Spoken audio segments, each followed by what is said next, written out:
આપ જોઈ રહ્યા છો પૂજારા ન્યૂઝ નેટવર્ક અગત્યના સમાચાર। નમસ્તે, મારું નામ યશોધરા પંડ્યા છે। સાવરકુંડલા નિવાસી છું।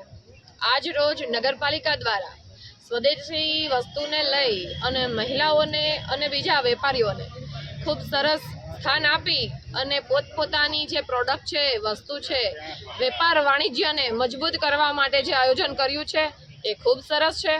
અને વેપારી દ્રષ્ટિએ જોયું તો બહેનો ભાઈઓ બધા સારી રીતે પોતાની પ્રોડક્ટ લઈ અને બેઠા છે। એવું કહું છું સાવરકુંડલાની સમસ્ત જનતાને કે અહીંયા આવે અને આ જે વેપારીઓ છે એ વેપારીઓને આર્થિક સહાય મળે, રોજગાર મળે અને એની અંદર જે સ્કિલ છે, એનો હુનર છે, તેને અનુભવ તમારા માધ્યમથી મળે તે બદલ સાવરકુંડલાની જનતાને પણ કહું છું કે અહીંયા આવો। મને આ મેળામાં આવી ખૂબ આનંદ આવ્યો છે અને ખૂબ સારી બધી વસ્તુઓ છે, તો બધી સમગ્ર જનતાને કહું છું પધારો અને વેપારીઓને હિંમત આપો।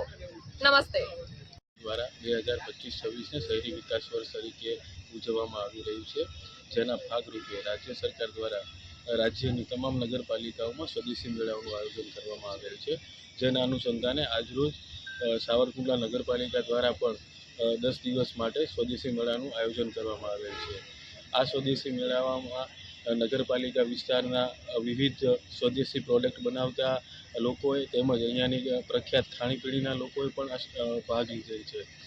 આ મેળાથી મોદી સાહેબનું જે આત્મનિર્ભર ભારત બનાવવાનું સપનું છે તેનું પ્રથમ સોપાન કરી શકાય।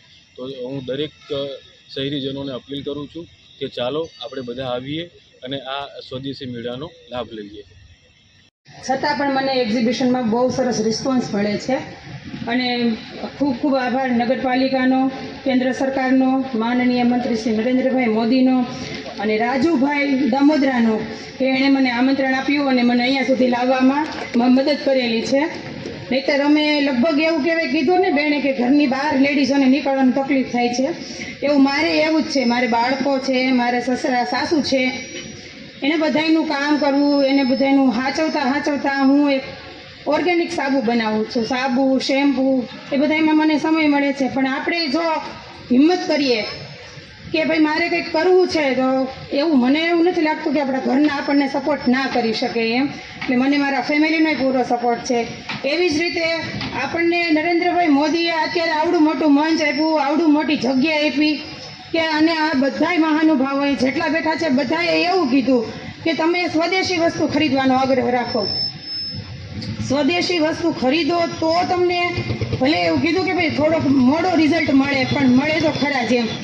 એવી રીતે તમે બધાય અહીંયા આવેલા છો, બધાય એક વસ્તુ વધારે ને એક વસ્તુ લ્યો તો પણ જેટલા સ્ટોલવાળા છે ને એને બધાયને એક આમ પ્રેરણા મળશે કે ના હવે જ્યારે આવી રીતે સ્ટોલ થાય તો આપણે જવું જ જોઈએ ને આપણે કંઈક કરવું જોઈએ એમ। બરાબર, તો મારી પણ તમને બધાને એક નિવેદન છે કે તમે લોકો અહીંયા આવો, મારા સ્ટોલ ઉપર આવો, બધાય સ્ટોલ જોવો ને કંઈક ખરીદી કરો અને તમારા આસપાસને બધાયને વાત કરો।